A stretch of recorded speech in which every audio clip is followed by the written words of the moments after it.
जहां एक तरफ उत्तर प्रदेश में अखिलेश यादव की समाजवादी पार्टी ने ऐतिहासिक जीत दर्ज की,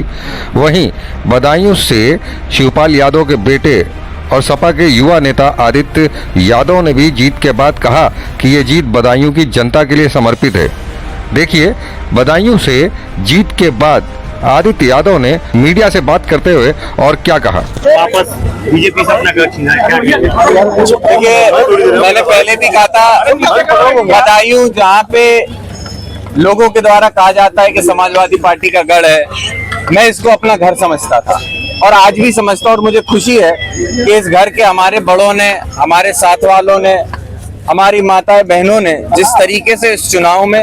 अपना चुनाव समझ के लड़ा था, जहां कई सारी दिक्कतों का सामना प्रत्याशी के रूप में हम लोगों को करना पड़ा, वहीं कई सारी हमारी माताएं बहनें एक दो तीन बार पुलिस की प्रताड़ना के बाद भी वोट डालने गई और बड़े अंतर से समाजवादी पार्टी को बदायूं के अंदर जिताया। तो मुझे बेहद खुशी है और ये जीत सिर्फ आदित्य की या सिर्फ समाजवादी पार्टी या इंडिया गठबंधन या कांग्रेस की नहीं है। ये जीत बदायूं के विकास की, बदायूं के वो नौजवान जो लगातार रोजगार के लिए दर-बदर भटक रहे थे, हमारी माताएं बहनें जिन्होंने जब वोट पड़ रहे थे तो सभी लोग अपने कामों को छोड़कर जो वोट डालने गई, ये जीत उनकी है। मैं बदायूं की जनता का धन्यवाद देता हूं और उनको भरोसा दिलाता हूं कि एक नौजवान उनके भाई, उनके बेटे के रूप में जहां मेरी जरूरत होगी वहां उनकी सेवा, साथ ही में उनके लिए विकास करने का मैं काम करूं। सबसे पहले आपकी क्या मतलब आपके बनाया प्राथमिकता, जैसा मैंने कहा था पहले भी, जो बदायूं का मेडिकल कॉलेज जो किसी समय पे समाजवादी पार्टी की सरकार में आदरणीय अखिलेश यादव जी ने बनाया, भाई धर्मेंद्र यादव जी ने अपने कार्यकाल में उसको सौगात दी, उसकी आज जो स्थिति है उसको ठीक करना, जिस तरीके से बिलसी से लेके